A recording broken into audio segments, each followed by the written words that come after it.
So students, this is lecture number 2 of chapter magnetic effect of current. I hope कि आपने पहले वाली video को अच्छे से देखा होगा, नोट्स आपने बनाए होंगे, और सबसे इंपॉर्टेंट आपने लास्ट वाली वीडियो जरूर देखी होगी जो लास्ट में मैंने एक्टिविटी से एक्सप्लेन किया था अबाउट मैग्नेटिक फील्ड लाइंस। तो आज एक हम छोटा सा काम और करते हैं, जो हमने लास्ट टाइम पढ़ा था उसको हम थोड़ा सा रिकॉल करते हैं, राइट। हमने पढ़ा था मैग्नेट्स के बारे में, बताया कि एक आयरन ओर है जो अर्थ क्रस्ट में मिलता है और उसके पास एक स्पेशल प्रॉपर्टी है कि वो बाकी आयरन पीसीज को अपनी तरफ अट्रैक्ट कर सकता है। इसी प्रॉपर्टी को हमने बोला मैग्नेटिज्म।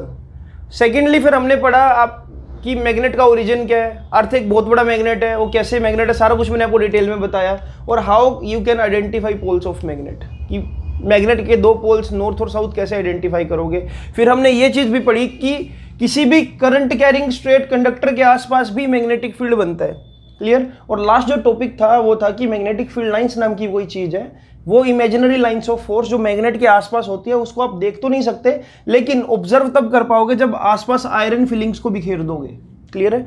तो आज उन्हीं मैग्नेटिक फील्ड लाइंस की हम प्रॉपर्टी पढ़ेंगे सबसे पहले। तो एक हेडिंग दो जरा, properties of magnetic field line, फिर हम शुरू करते हैं इसको।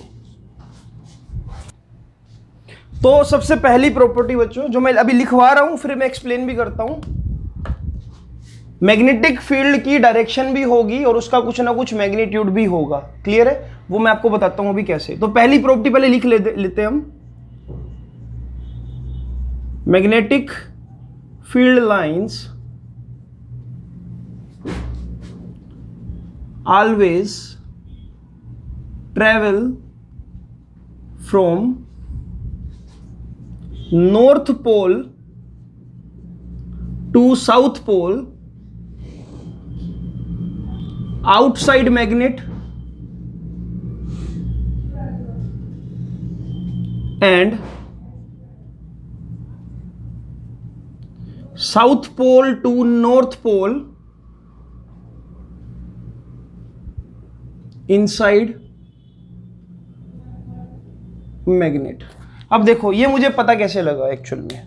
तो सी, हमने एक ऐसी चीज ऑब्जर्व की कि भाई अगर मान लो ये एक मैग्नेट है, क्लियर है, और आइडेंटिफाई तो कर सकते हैं पोल हम, तो हमने इसको नॉर्थ पोल मान लिया, इसको मान लिया हमने साउथ पोल, क्लियर है। आई होप कि मैं एक बार चेक कर लेता हूँ कि क्या एंगल विजिबल है ये वाला, ठीक है। तो पहली प्रॉपर्टी आप एक बार लिख लीजिए जरा। तो ऐसा देखा गया कि अगर मैं किसी कंपास नीडल को यहां पर नॉर्थ पोल के पास रख रहा हूं, this is north and this is south, compass का नॉर्थ ऊपर साउथ नीचे, तो ऐसा देखा गया कि जैसे ही मैं इस कंपास नीडल की पोजीशन को स्लाइटली चेंज कर रहा हूं,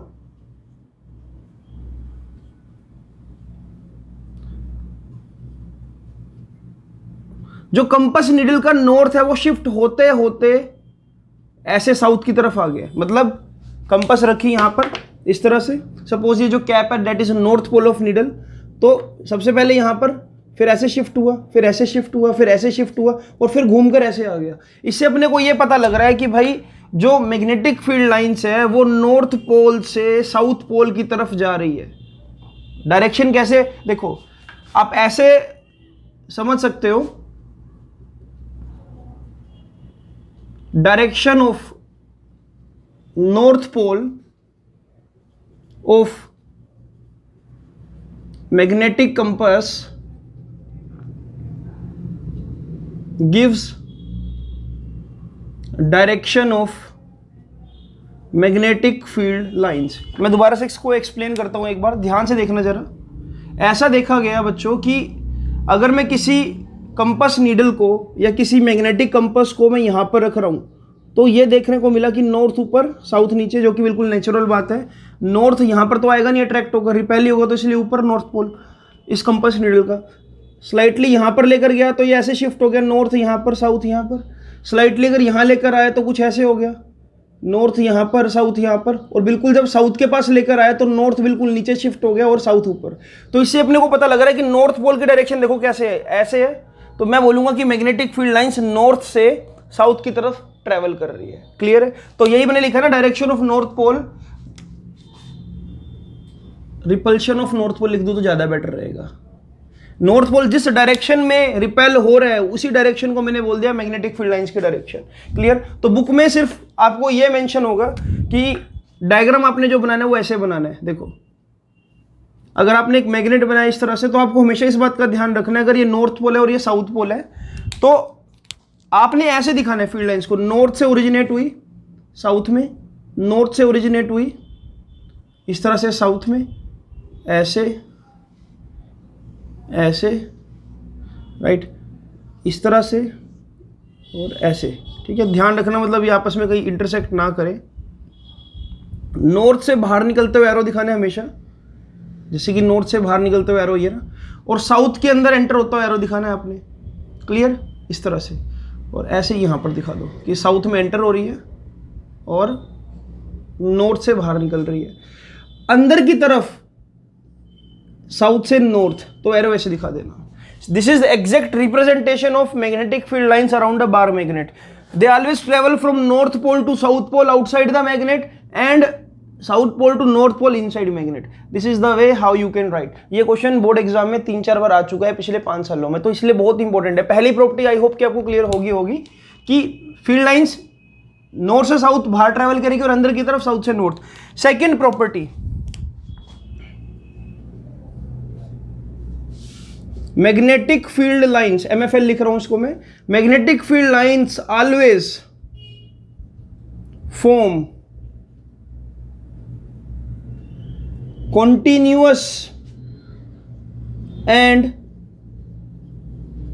closed loop। अब ध्यान से देखो, यहां से जो फील्ड लाइंस ऐसे निकली उसने एकदम क्लोज लूप बनाया, यहीं से शुरू यहीं पे खत्म हो गई, और कॉन्टिन्यूस है, बीच में कहीं पर भी ऐसा ब्रेक नहीं देखने को मिल रहा है आपको। हर जगह मैग्नेटिक फील्ड अवेलेबल होगा। अगर सडन ब्रेक आ गया कहीं पर, देखो अगर मान लो ये नॉर्थ साउथ है इस तरह से, और मैं बोल रहा हूं कि ऐसे इस तरह से फील्ड लाइंस ट्रेवल कर रही है इस तरह से, इसका ये मतलब हुआ कि भाई यहां पर मैं नीडल को रख रहा हूं तो अट्रैक्ट ही नहीं हो रही, जबकि मैग्नेटिक फील्ड तो आसपास यूनिफॉर्म होता है बिल्कुल।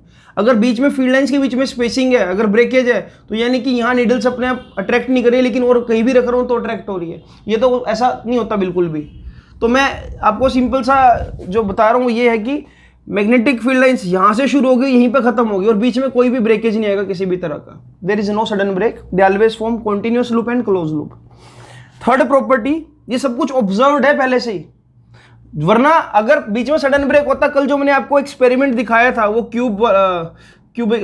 जो क्यूबिकल बॉक्स था, वहां पर आपको देखा होगा कि जब नॉर्थ और साउथ को मैंने डाला था बीच में, तो हर जगह पर आपको आयरन फिलिंग्स नजर आ रही थी। अगर मान लो यहां पर एक सडन ब्रेक होता तो ऐसे आपको सर्कल नजर आता जहां कुछ भी ना होता, और आयरन फिलिंग जैसे इसके आसपास होती। क्लियर? लेकिन ऐसा कुछ भी नहीं था। थर्ड प्रॉपर्टी जो कि इंपॉर्टेंट है, two magnetic field lines can never intersect each other। देखो जनरली ऐसा हम मानकर चलते हैं कि नॉर्थ साउथ, अगर मैं मैग्नेटिक फील्ड लाइन पर टेंजेंट ड्रॉ कर दूं, जिस डायरेक्शन में देखो फील्ड, मतलब अगर मैं ऐसे इस पर टेंजेंट ड्रॉ कर दूं तो मुझे पता लगेगा कि डायरेक्शन इधर है। ऐसे ड्रॉ कर दूंगा तो डायरेक्शन नीचे की तरफ है। तो tangent to magnetic field lines give me the direction of field lines. अगर यहां पर मान लो लाइंस का इंटरसेक्शन हो रहा हो इस तरह से, तो यहां पर एक और टेंजेंट ड्रॉ हो जाएगा इस तरह से। क्या इसका मतलब ये नहीं होगा, आप खुद सोचो प्रैक्टिकली, कि एक मैग्नेट में शायद एक और नॉर्थ पोल प्रेजेंट है और एक साउथ पोल है, जबकि तो पॉसिबल ही नहीं है। एक मैग्नेट में एक ही नॉर्थ पोल हो सकता है ना। देखो ओरिजिनेशन पॉइंट एक ही है और टर्मिनेशन पॉइंट एक ही है। अगर बीच में लाइन कहीं इंटरसेक्ट हो रही है तो यानी कि एक और नॉर्थ पोल होना चाहिए यहां पर, और या आप ये बोल दो इस पॉइंट पर दो डिफरेंट डायरेक्शंस आपको मिल रही है मैग्नेटिक फील्ड की, जो कि पॉसिबल ही नहीं है। मैग्नेटिक फील्ड लाइंस की तो एक ही डायरेक्शन है, नॉर्थ से साउथ। अगर यहां पर ये इंटरसेक्ट हो रही है तो डेट मीन्स कि इस पर्टिकुलर पॉइंट पर जहां पर वो इंटरसेक्ट हो रही है वहां पर मैग्नेटिक फील्ड लाइंस ऐसे ट्रेवल कर रही है और पहले जा रही थी ऐसे। तो सेम जगह पर इंटरसेक्शन नहीं हो सकता कभी भी दो मैग्नेटिक फील्ड लाइंस का। इसका सीधा सा एक ही केस समझ आएगा अपने को कि यानी कि एक मैग्नेट के अंदर दो नॉर्थ पोल है। क्योंकि दो नॉर्थ पोल से फील्ड लाइंस निकली तभी इंटरसेक्ट होगी ना। तो यानी कि मैं बोलूंगा कि भाई ये चीज बिल्कुल प्रैक्टिकल है, दो मैग्नेटिक फील्ड लाइंस कभी भी एक दूसरे को इंटरसेक्ट नहीं करेगी। हाँ, इसका मैं रीजन यहां पर लिखवा देता हूं साथ में, क्योंकि ये क्वेश्चन अपने आप में बहुत इंपॉर्टेंट है और कई बार आया हुआ है, तो इसलिए मैं यहां पर बॉक्स में लिख रहा हूं, if they intersect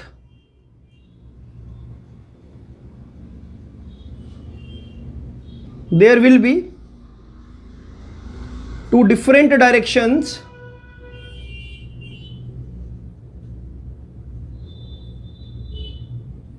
at that point,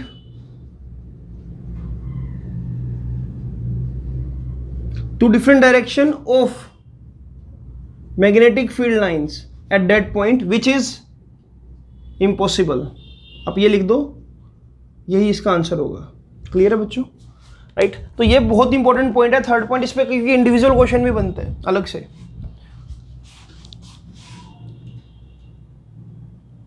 right, चलो अब फोर्थ प्रॉपर्टी की बात करते हैं। फोर्थ प्रॉपर्टी भी मैं नीचे ही लिख देता हूं, थोड़ा सा स्पेस है हमारे पास। जो फोर्थ प्रॉपर्टी है बच्चों, फोर्थ प्रॉपर्टी देखो क्या है,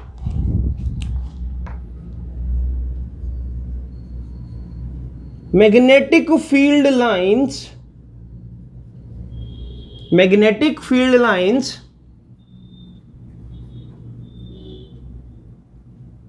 आप ये लिखो, इसको ऐसे लैंग्वेज चेंज करो थोड़ा सा।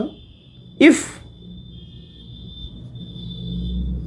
Magnetic field lines are parallel, if magnetic field lines are parallel, it means there is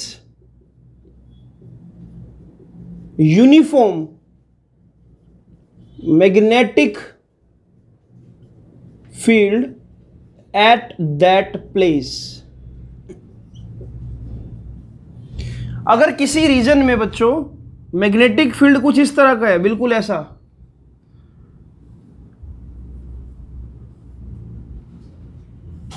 parallel field lines अगर आपको देखने को मिल रही है, इस तरह से फील्ड लाइंस अगर देखने को मिल रही है, तो आप बोलोगे कि ये जो है एग्जाम्पल है एक यूनिफॉर्म मैग्नेटिक फील्ड का। मतलब कहीं पर भी ज्यादा नहीं, कहीं पर भी कम नहीं, सब जगह एक जैसी वैल्यू है। यहां पर नीडल को रखूंगा, यहां पर रखूंगा, यहां पर रखूंगा, यहां रखूं, यहां रखूं, कहीं मर्जी मैं एक नीडल को रख दूं, आयरन नीडल को, वो सेम फोर्स से अट्रैक्ट होगी, कहीं पर भी कोई भेदभाव नहीं है यहां पर। तो मैं बोलूंगा यूनिफॉर्म मैग्नेटिक फील्ड का एग्जाम्पल है ये। ठीक है, ऐसा नहीं होगा कि नीडल को यहां रखा और यहां रखा, दोनों में कुछ अलग अंतर है, नहीं। यहां पर रखूंगा तब भी उसको उतना ही अट्रैक्शन फील होगा जितना यहां पर।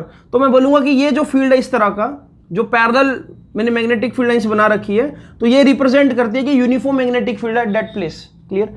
अच्छा, एक फिफ्थ पॉइंट इंपॉर्टेंट है, इसको नोट डाउन करो, फिर हम फिफ्थ पॉइंट पर आते हैं। जल्दी से इसको एक बार प्लीज नोट डाउन कर लीजिए।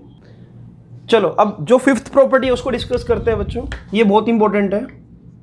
देखो मैं क्या लिख रहा हूं यहां पर, near poles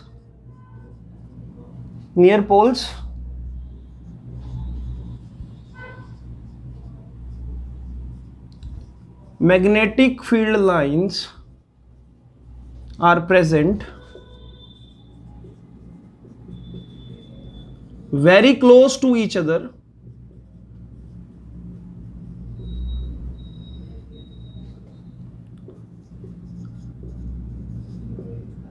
away from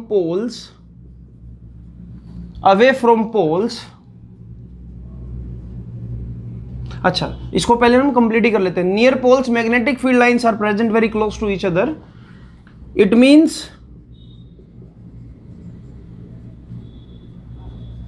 there is strong magnetic field at poles।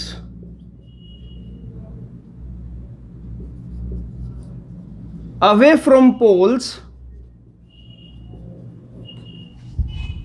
magnetic field lines are present far from each other, which means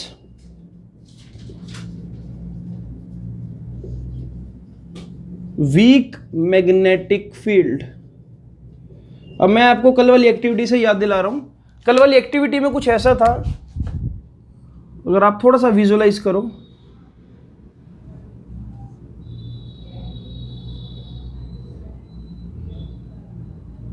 ठीक, ऐसा देखा गया कि ये नॉर्थ पोल या साउथ पोल, जितनी आयरन फीलिंग्स थी, मैक्सिमम आयरन फीलिंग्स या तो नॉर्थ पोल के साथ चिपक गई या साउथ पोल के साथ चिपक गई, है ना, या तो नॉर्थ पोल के साथ या साउथ पोल के साथ। इससे यह पता लग रहा है कि पोल्स की जो फोर्स ऑफ अट्रैक्शन है टुवर्ड्स आयरन वो बहुत ज्यादा स्ट्रॉन्ग है। और मैं इस स्टेटमेंट से आपको एक्सप्लेन करने की कोशिश करता हूं। मैंने आपको जो बताया वो ये बताया कि देखो, ये नॉर्थ या साउथ पोल, अभी हमने फील्ड लाइंस ड्रॉ करी है, कुछ ऐसा देखने को मिल रहा है कि आप ऐसे ड्रॉ कर रहे हो फील्ड लाइंस को, इस तरह से, है ना। अगर मैं इसको डायग्राम को बनाऊं ढंग से, कुछ ऐसा देखने को मिल रहा है। अब एक बार ना प्रैक्टिकली सोचो, डायरेक्शन देते हैं, नॉर्थ से साउथ जा रही है फील्ड लाइंस ऐसे, और साउथ से नॉर्थ की तरफ आ रही है। अब प्रैक्टिकली देखो, इस पर्टिकुलर रीजन में फील्ड लाइंस के बीच में स्पेसिंग बहुत कम है, और जब भी फील्ड लाइंस एक दूसरे के बहुत क्लोज प्रेजेंट होगी तो वहां पर स्ट्रॉन्ग फोर्स ऑफ अट्रैक्शन होगा। तो यही बात बोली मैंने कि near the poles magnetic field lines are present very close to each other. ये तो डायग्राम में भी देख सकते हो आप, और ये तो कल आपने एक्टिविटी में भी देखा था कि पोल्स को किस तरह से आयरन फीलिंग चिपक गई थी। अच्छा, और इसका मतलब क्या हुआ कि स्ट्रॉन्ग मैग्नेटिक फील्ड है, वहां पर अट्रैक्ट करने की जो पावर है मैग्नेट की वो बहुत ज्यादा है। और अवे फ्रॉम पोल्स, अगर मैं पोल से दूर जा रहा हूं तो देखो फील्ड लाइंस के बीच में स्पेसिंग बढ़ गई, ज्यादा हो गई। अगर फील्ड लाइंस के बीच में स्पेसिंग ज्यादा है तो डेट मीन्स वहां पर क्या है, मैग्नेटिक फील्ड क्या है, बहुत वीक है। क्लियर है। तो अगर मैं आपको ये बोलूं कि एक रीजन में मैग्नेटिक फील्ड कुछ इस तरह का है, तो आपको ये नजर आ रहा है कि जो ये रीजन ए है, ये वाला पर्टिकुलर रीजन, ये है वीक मैग्नेटिक फील्ड, और ये वाला जो रीजन होगा इसको बोलूंगा मैं स्ट्रॉन्ग मैग्नेटिक फील्ड। क्लियर है। तो फील्ड लाइंस का एक दूसरे के क्लोज होना हमको ये बताएगा कि फील्ड स्ट्रॉन्ग है या वीक है। इसको भी जल्दी से नोट डाउन कर लो। एक और बात ये होगा नॉन यूनिफॉर्म मैग्नेटिक फील्ड। अगर यही फील्ड लाइंस कुछ ऐसे होती बिल्कुल पैरेलल एक दूसरे के, तो मैं बोलता कि ये यूनिफॉर्म मैग्नेटिक फील्ड है। ठीक है, तो यहां से फोर्थ प्रॉपर्टी भी आपको समझ आ गई होगी। इसको नोट डाउन कर लो, ये इंपॉर्टेंट है और आने के चांस है। तो बच्चों ये तो था magnetic field around a magnet, but हम जो चैप्टर कर रहे हैं that is magnetic effect of electric current. अब मैं उस पुरानी बात पर दोबारा से आता हूं। कल हमने एक चीज प्रूव की थी जो शायद आपको याद हो अभी, किसी भी स्ट्रेट कंडक्टर में जब हमने करंट को पास किया तो कंपास नीडल डिफ्लेक्ट हुई। कल हमने ये बात ओस्टेड एक्सपेरिमेंट में जानी थी, पढ़ी थी हमने। सपोज करो, अगर मैं आपको थोड़ा सा और याद दिलाता हूं, अगर करंट की डायरेक्शन साउथ से नॉर्थ की तरफ है तो हमने स्नो रूल पढ़ा था, south to north toward west, तो ये डिफ्लेक्शन कहाँ हो जाएगी, ऐसे हो जाएगी, वेस्ट की तरफ डिफ्लेक्ट हो जाएगी। और मैं डायरेक्शन को अगर चेंज कर दूं तो ये डिफ्लेक्ट ईस्ट की तरफ हो जाएगी। तो इससे एक बात हमको जो क्लियर हुई थी कि ये magnetic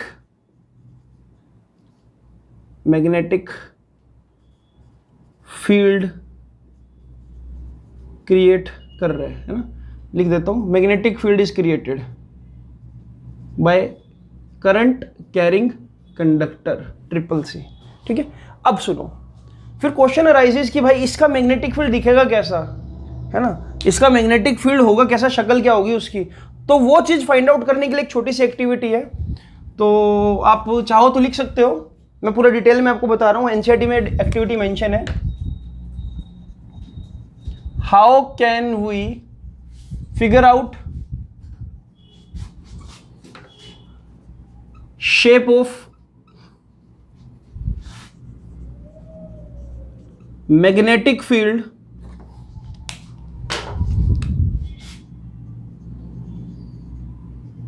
around straight current carrying conductor। तो ये पता कैसे लगाया जाए कि करंट कैरिंग कंडक्टर के आसपास मैग्नेटिक फील्ड की शेप कैसी है। मैग्नेटिक फील्ड हमने बार मैग्नेट का तो पढ़ लिया, जो हमारा नेचुरल मतलब आर्टिफिशियल मैग्नेट था, सॉरी, वो तो हमने कल देख लिया। तो देखो इसके लिए भी एक एक्टिविटी है। अगर मैं बोलूं कि भाई ये एक करंट कैरिंग कंडक्टर है ए बी, ठीक है, इसको हमने यहाँ पर कनेक्ट कर दिया एक सेल के साथ, यहाँ पर लगा दी की, और करंट डेफिनेटली इस तरह से फ्लो कर रहा होगा, पॉजिटिव से निकला और नेगेटिव में, ये आपको पढ़ाया गया था करंट इलेक्ट्रिसिटी में। अब यहाँ पर एक मॉडिफिकेशन करते हैं। मॉडिफिकेशन क्या करते हैं हम, देखो 2 मिनट के लिए करंट को गायब कर दो, चलो मैं वो अलग से बना के दिखाता हूँ। यहाँ पर 2 मिनट के लिए करंट को गायब कर दो, यहाँ से 2 मिनट के लिए हमने करंट को यहाँ से गायब कर दिया, यानी कि की को ओपन कर दिया। ठीक है, this is symbol of open की। ओपन की मतलब जब कोई करंट फ्लो नहीं करता। और कुछ ऐसा किया हमने यहाँ पर बच्चों कि इस BA को एक कार्डबोर्ड में से हमने पास किया, है ना, एक कार्डबोर्ड में से इस तरह से कुछ, सी लाइक दिस, ये कार्डबोर्ड लिया और इस तरह से ये वायर जो है ऐसे इसमें से पास कर दिया हमने। आई होप कि आप इसको विजुअलाइज कर पाओगे, मतलब इस तरह से। और इस कार्डबोर्ड के ऊपर यहाँ पर हमने बहुत सारी आयरन फिलिंग्स को बिखेर दिया।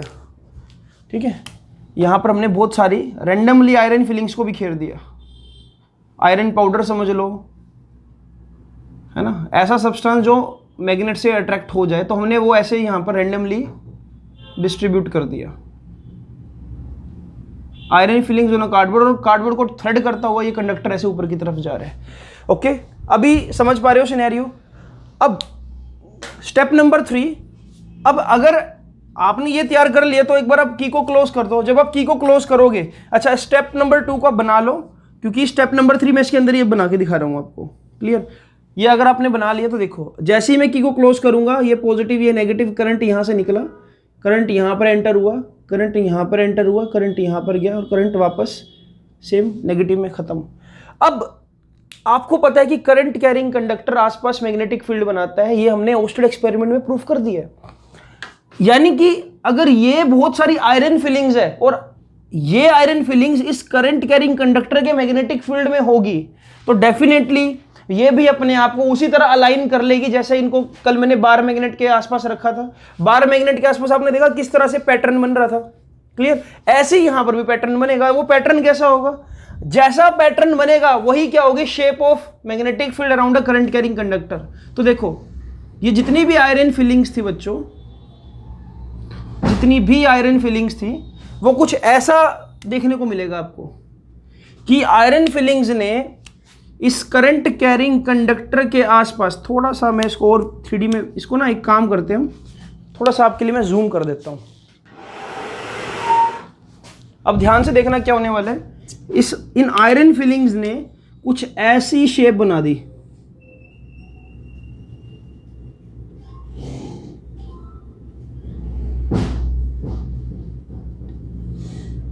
कुछ ये अलाइनमेंट दिखाई इन्होंने। तो ये जो अलाइनमेंट थी ये कैसी थी, कंसेंट्रिक सर्कल्स। कंसेंट्रिक सर्कल यानी कि सभी का सेंटर एक ही है, इस तरह से। तो अपने को ऐसा पता लगा कि कोई भी अगर स्ट्रेट करंट कैरिंग कंडक्टर है तो उसके आसपास जो मैग्नेटिक फील्ड बनता है वो कंसेंट्रिक सर्कल्स की फॉर्म में ऐसे बनता है, इस तरह से, क्योंकि alignment of these iron filings will give me the exact shape of magnetic field. क्योंकि इन्होंने अपने आप को कैसे अलाइन करा, मैग्नेटिक फील्ड लाइंस की फॉर्म में। क्लियर, जैसे कि कल आयरन फिलिंग्स ने अपने आप को मैग्नेटिक फील्ड लाइंस की फॉर्म में अलाइन कर लिया था। तो मैं बोल सकता हूं कि what is the shape of magnetic field of a straight current carrying conductor, तो इसका आंसर क्या होगा, कंसेंट्रिक सर्कल। क्लियर है, तो इसको एक बार अपनी लैंग्वेज में बनाओ, फिर मैं बताता हूं इसमें लिखना क्या आपने एग्जैक्टली। इसको नोट डाउन करो इसको। ओके, तो जब हमने ये जान लिया कि एक स्ट्रेट करंट कैरिंग कंडक्टर का जो मैग्नेटिक फील्ड होता है उसकी शेप कैसी है, कंसेंट्रिक सर्कल्स है, ठीक है।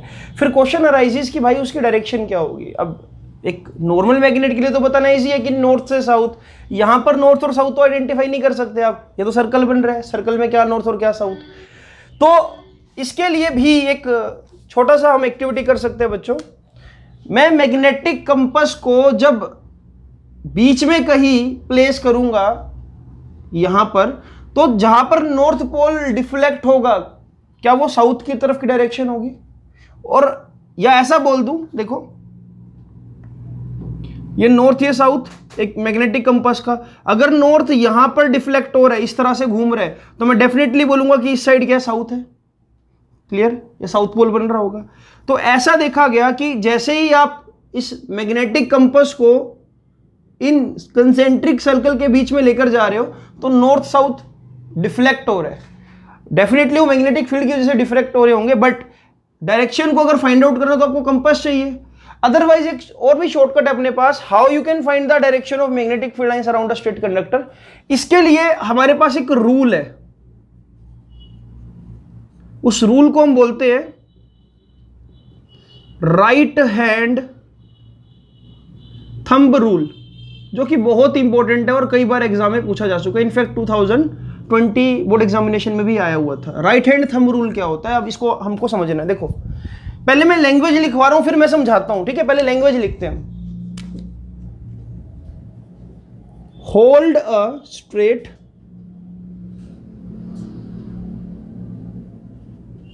Current carrying conductor in such a way that thumb points towards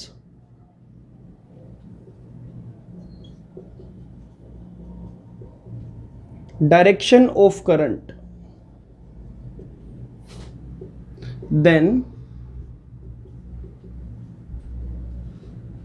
direction of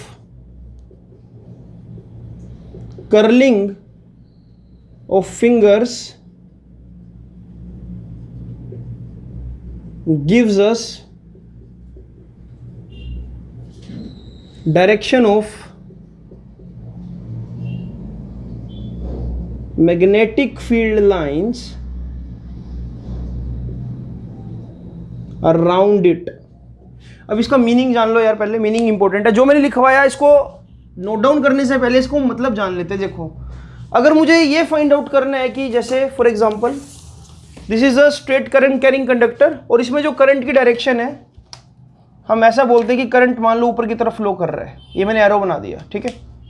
ठीक है, करंट मान लो ऊपर की। अब मुझे करंट तो पता होगा कि कहां पर फ्लो कर रहा है, ऊपर फ्लो कर रहा है, नीचे फ्लो कर रहा है, क्योंकि वो तो मैंने जोड़ने हैं terminals.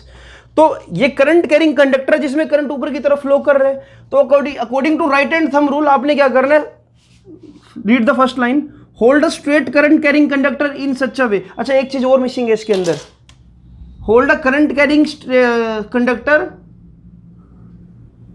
In your right hand. Right hand में होल्ड करना है इन सच अ वे, ठीक है? देखो तो सबसे पहला काम देखो, जैसे मैं कर रहा हूं, इसको मैंने अपने राइट हैंड में होल्ड किया इस तरह से, in such a way that direction of current अगर ऊपर की तरफ है तो मेरा थंब भी ऊपर की तरफ इंडिकेट करना चाहिए। देखो ऐसे, ठीक है? राइट हैंड में होल्ड किया एंड डायरेक्शन ऑफ करंट जहां पर है वहां पर मैंने थंब को प्लेस कर दिया। अब जब मैं थंब को प्लेस कर रहा हूं तो देखो मेरी फिंगर्स कहां पर कर्ल हो रही है, अंदर की तरफ कर्ल हो रही है। तो इससे मुझे पता लगे कि जो मैग्नेटिक फील्ड है बेटा वो ऐसे है, इस तरह से घूम रहा है। अगर आप ऐसे देखोगे तो मैग्नेटिक फील्ड ऐसे घूम रहा है। अब ये क्या हुआ, एंटी क्लॉकवाइज हुआ। अगर मैं इसकी डायरेक्शन को रिवर्स कर दूं, मान लो ये कंडक्टर ऐसे होता तो इसको मैं कैसे होल्ड करता, तो भी इसको मैं राइट हैंड में होल्ड करता, लेकिन ऐसे होल्ड करता, ठीक है? Such that my thumb will always give the direction of current. Current नीचे तो मैंने इसको ऐसे होल्ड कर लिया। अब देखो मैग्नेटिक फील्ड की डायरेक्शन क्या रिवर्स हो गई, देखो मैग्नेटिक फील्ड की जो डायरेक्शन है वो रिवर्स हो गई। अब डायरेक्शन क्या होगी, क्लॉकवाइज हो गई। क्लियर? अगर ये ऐसे होता स्ट्रेट करंट कैरिंग कंडक्टर तो इसको राइट हैंड में मैं ऐसे होल्ड करता, क्योंकि डायरेक्शन ऑफ मैग्नेटिक फील्ड इस तरफ है। तो देखो मैग्नेटिक फील्ड की डायरेक्शन कैसे होती है, ऐसे। जहां पर मेरी फिंगर्स कर्ल हो रही है this will be the direction of magnetic, यानी कि कंसेंट्रिक सर्कल ऐसे बन रहे हैं, 1 2 और 3। क्लियर है? अगर ये ऐसे होता तो इसको मैं ऐसे होल्ड करता, लेकिन राइट हैंड का यूज करता, सच दैट की जो थंब है वो डायरेक्शन ऑफ मैग्नेटिक फील्ड बताए, और तब डायरेक्शन ऑफ मैग्नेटिक फील्ड होता है ऐसे, जहां पर मेरी फिंगर्स कर्ल हो रही है। तो ये आप भी ट्राई कर सकते हो, मैं यहां पर बनाने की कोशिश भी करता हूं। देखो suppose this is a straight current carrying conductor like this, current flow कर रहा है ऊपर की तरफ। अब सी मैं क्या राइट हैंड का यूज करूं और मैं इसको अगर ऐसे होल्ड करूंगा, देखो थंब तभी ऊपर आ रहा है ना, थंब ऊपर आ रहा है, और थंब किसकी डायरेक्शन दे रहे हैं, करंट की डायरेक्शन। अब देखो मेरी फिंगर्स कैसे कर्ल हो रही है, यहां से बाहर आएगी और इस साइड में अंदर जाएगी। तो मैं ऐसे बता दूं direction, this is the direction of magnetic field lines. अगर मैं इसको रिवर्स वे में लूं, मान लो करंट अब ऊपर नहीं नीचे की तरफ फ्लो कर रहा है, कुछ ऐसे इस तरह से नीचे की तरफ करंट फ्लो कर रहा है। अगर नीचे की तरफ करंट फ्लो करेगा तो देखो मैं कैसे इसको होल्ड करूंगा, ऐसे, such that thumb will give the direction of current, then ऐसे होगा, यानी कि इस बार इस तरह से एरो बना दोगे आप ऐसे। इसको थोड़ा 3D में विजुअलाइज करने की कोशिश करो। अगर मैं इस कंडक्टर को ऐसे घुमा देता, करंट ऐसे फ्लो कर रहे हैं, तो again we have to use right hand. देखो थंब ऐसे होल्ड करूंगा इसको मैं, अब देखो फिंगर्स कैसे ऊपर से नीचे की तरफ, तो इस तरह से घुमा दूंगा ऐसे, मतलब ये ऐसे, मतलब इसको ऐसे इमेजिन करो कि ये 3D में है। क्लियर? अगर डायरेक्शन ऐसे होती बच्चों कि इस तरह से करंट फ्लो कर रहा है, तो मैं क्या करूंगा, देखो ऐसे, है ना, तो यानी कि ये ऐसे होता,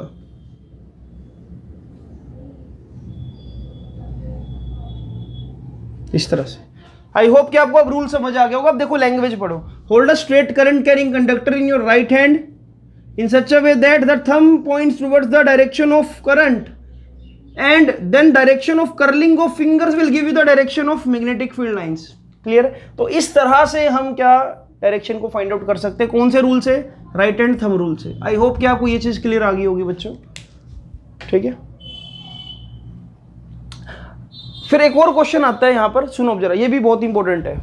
क्वेश्चन अराइजेस की अगर मैं इस कंडक्टर को सर्कुलर शेप दे दूं, मान लो इसको मैंने मोड़ा और मैं सर्कल शेप में लिया इस तरह से, ठीक है, सर्कल शेप दे दी मैंने, और अब करंट ऐसे फ्लो कर रहा है सर्कल में, ऐसे।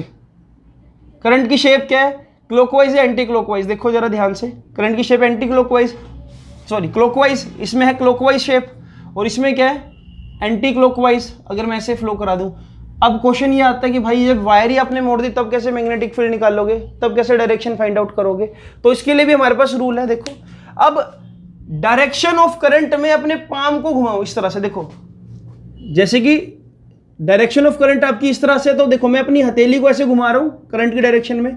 अब इसको स्क्रू रूल बोल दो तो भी चलेगा। स्क्रू को टाइट कैसे करते हैं, ऐसे, राइट। अब देखो आपका थंब अंदर की तरफ आ रहा है, अगर मैं ऐसे घुमा रहा हूं पाम को, तो मैं बोलूंगा कि यहां पर जो मैग्नेटिक फील्ड होगा उसकी डायरेक्शन क्या होगी, इनवर्ड होगी।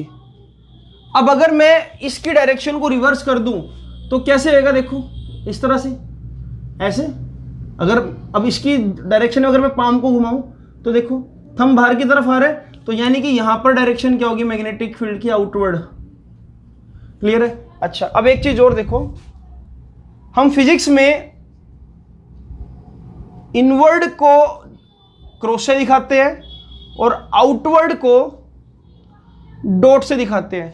सपोज करो कोई एरो है बच्चों, अगर एरो आपकी तरफ निकलता हुआ आएगा बोर्ड से, अगर आप बोलो कि भाई एरो इस बोर्ड से निकलकर आपकी तरफ आ रहा है, तो आपको हमेशा क्या नजर आएगा, एरो का टिप नजर आएगा, वो डॉट नजर आएगा कि कोई चीज डॉट आपकी तरफ आ रहा है, राइट। तो एरो जब आपकी तरफ आ रहा है तो यानी कि मैं बोलूंगा कि एरो इस प्लेन से आउटवर्ड आ रहा है, राइट। तो आप आउटवर्ड लिखने की बजाय अगर डॉट लगा दोगे तब भी चलेगा। ये डॉट क्या बताता है, direction of magnetic field lines, और डायरेक्शन ऑफ मैग्नेटिक फील्ड क्या है यहां पर, कमिंग आउटवर्ड। अगर यही यहां पर मैं क्रॉस लगा दूं, अगर ये एरो अंदर चला जाए प्लेन के, तो आपको क्या नजर आएगा, इसके पीछे वाली टेल नजर आएगी। टेल कैसी होगी, क्रॉस जैसी, तो इसको आप क्या बोल दोगे, इनवर्ड। तो अगर आप इनवर्ड लिखो या क्रॉस लिखो, बात एक ही है। जैसे कि फॉर एग्जांपल मुझे ये समझ आ रहा है कि जो ये मैंने बताया था, यहां से फील्ड लाइंस बाहर निकलकर यहां एंटर हो रही है, तो मैं यहां पर ऐसे भी बना सकता था, ये डॉट ये क्रॉस, ये डॉट ये क्रॉस, इस तरह से मैग्नेटिक फील्ड है ना, ऐसे निकलकर ऐसे एंटर हो रहे हैं। यहां पर ऐसे बना सकता था, ये डॉट, यहां से फील्ड लाइंस बाहर निकली प्लेन से और अंदर होगी क्रॉस। क्लियर? यहां पर क्या बना सकता था, डॉट, फील्ड लाइंस बाहर निकली और यहां अंदर एंटर होगी तो cross. So this is the way how you can represent magnetic field coming outward and coming inward the plane. तो आज के लेक्चर में हमने सिर्फ ये सीखा कि कैसे एक करंट कैरिंग कंडक्टर के आसपास हम मैग्नेटिक फील्ड को निकाल सकते हैं और उसकी शेप क्या है। साथ के साथ हमने ये भी जाना कि मैग्नेटिक फील्ड लाइंस की प्रॉपर्टी क्या है। आई होप कि आप बड़ी ही ईमानदारी से आज के नोट्स बनाओगे और एनसीईआरटी एक बार उठाकर देखना, उसमें जो क्वेश्चंस आपसे ना हो तो प्लीज़ मुझे ज़रूर फीडबैक देना कि भाई आपको लेक्चर जब पढ़ने के बाद जब एनसीईआरटी उठाई तो आपसे क्वेश्चन हुए क्या नहीं हुए, क्योंकि एनसीईआरटी में बहुत ही सिंपल लेवल के क्वेश्चंस हैं। अगर आप ये थ्योरी ढंग से पढ़ रहे हो तो एक एक क्वेश्चन आपका बहुत अच्छे से हो जाएगा। ठीक है बच्चों, तो आज के लिए इतना ही। अब नेक्स्ट वीडियो जो मिलेगी आपको मिलेगी 5 डेज बाद। इन 2 लेक्चर्स को प्रिपेयर करो और इसी चैनल पर आपको बहुत सारी और वीडियोस मिलती रहेगी। Thank you so much for watching this. और अगर आप नए हो तो इस चैनल को सब्सक्राइब जरूर कीजिए।